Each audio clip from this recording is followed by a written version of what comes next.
ठरवलं की आता शेतकऱ्याला दिलं पाहिजे. शेतकऱ्याला देण्याच्या करता मग हेक्टरी द्यायचं ठरवलं. पैसे रिलीज केले, पैसे पाठवले आणि मग तुमच्याकडे मी आलेलो आहे. काल 1,500 कोटी रुपये 1,500 कोटी रुपयाच्या फाईलवर मी सही केली. मी कलेक्टर म्हणले दादा काल रात्री पैसे सोडलेले आहेत, तुमच्या पिकाला चांगला भाव मिळाला पाहिजे. मग धानाचं पीक असेल, सोयाबीनचं पीक असेल, कापसाचं पीक असेल, संत्र्याचं पीक असेल, जे काही त्या ठिकाणी त्याचं उत्पन्नाचं साधन असेल त्यालाही 2 पैसे मिळाले पाहिजे. आणि म्हणून बागाशी बऱ्याच जणांनी त्याचा उल्लेख केला. प्रफुल्लबाईंनी केला, चंद्रकापूर यांनी केला.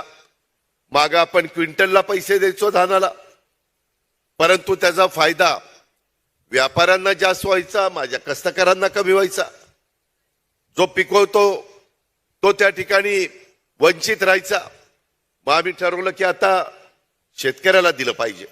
शेतकऱ्याला देण्याच्या करता मग क्विंटलला न देता आपण हेक्टरी द्यायचं. आणि एक गोष्ट मित्रांनो खरी आहे, एवढा मोठ्या महाराष्ट्राचा गाडा चालवत असताना त्यामध्ये अडचणी तर बऱ्याच येत असतात, नैसर्गिक संकट येत असतात.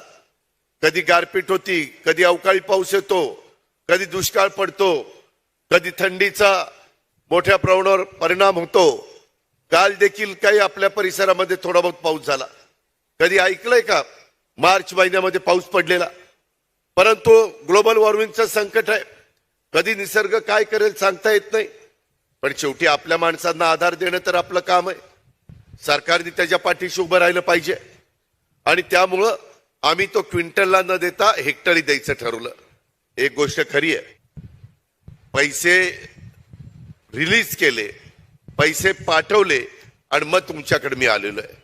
काल 1,500 कोटी रुपये 1,500 कोटी रुपयाच्या फाईलवर मी सही केली. मी कलेक्टरला पण आल्यावर विचारलं. कलेक्टर म्हणले की दादा मी बघून सांगतो. मी ताबडतोब माझ्या ओपी गुप्ता म्हणून फायनान्स सेक्रेटरी त्यांना फोन केला.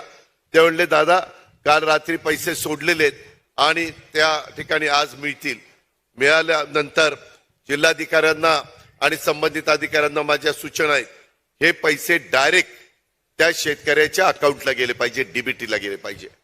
बऱ्याचदा पैसा आम्ही शेतकऱ्याला देतो, शेतकरी राहतो बाजूला आणि मधलाच कोणतरी मलाई खाऊन जातो. तसलं चालणार नाही. आता इथं सुनीलजी आहेत, तुमच्या भागामध्ये दुधाचाही व्यवसाय आहे. दुधाच्या व्यवसायाच्या करता गाईंच्या दुधाचे भाव कमी झाले. मध्ये 35 रुपये, 34 रुपये, 33 रुपये आणि एकदम पुन्हा 27ला आले. आम्ही 5 रुपये लिटरला, जे माझ्या महाराष्ट्रातला शेतकरी गाईचं दूध काढेल आणि डेअरीला घालेल त्याच्या 5 रुपये लिटरला 3-5-8-5 अशा पद्धतीनं त्याची क्वालिटी 3-5-8 पाहिजे. हे बघत आम्ही त्यांना 5 रुपये द्यायचं ठरवलं.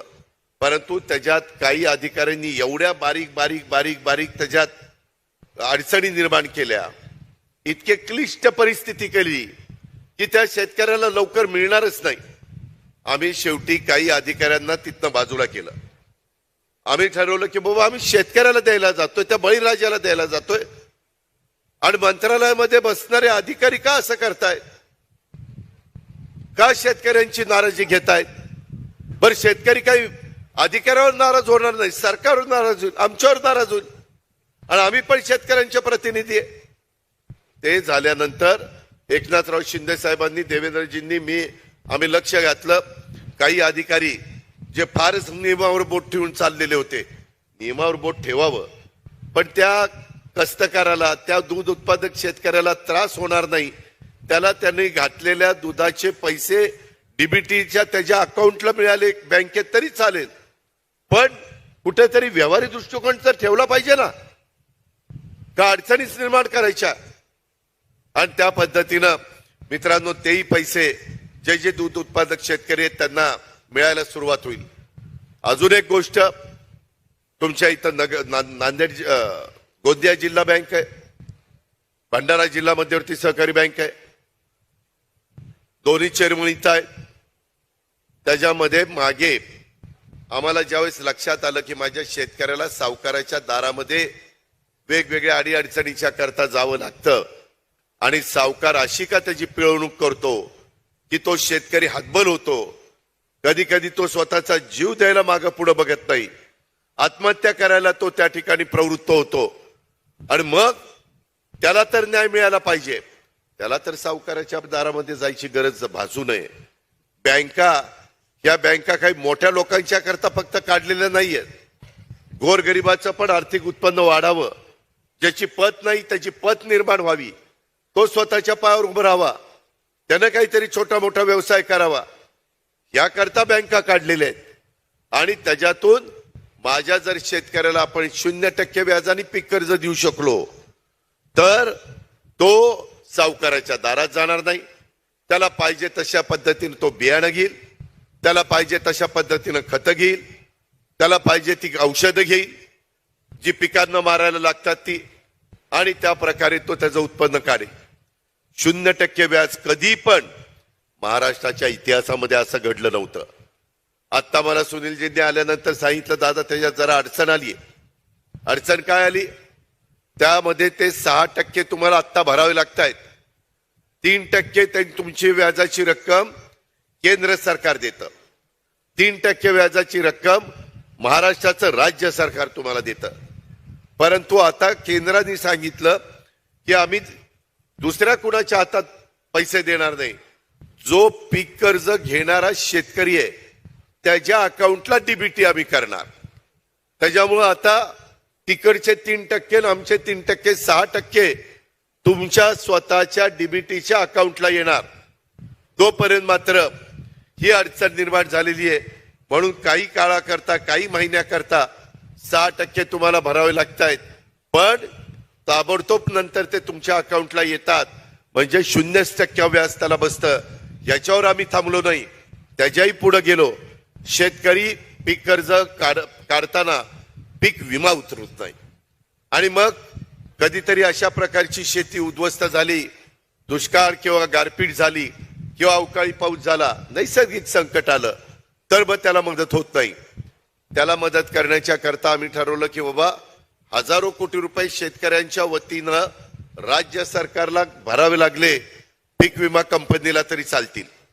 केंद्र सरकारकडनं देखील आपण पैसे घेऊ, त्यांचेही पैसे त्याच्यात घालू.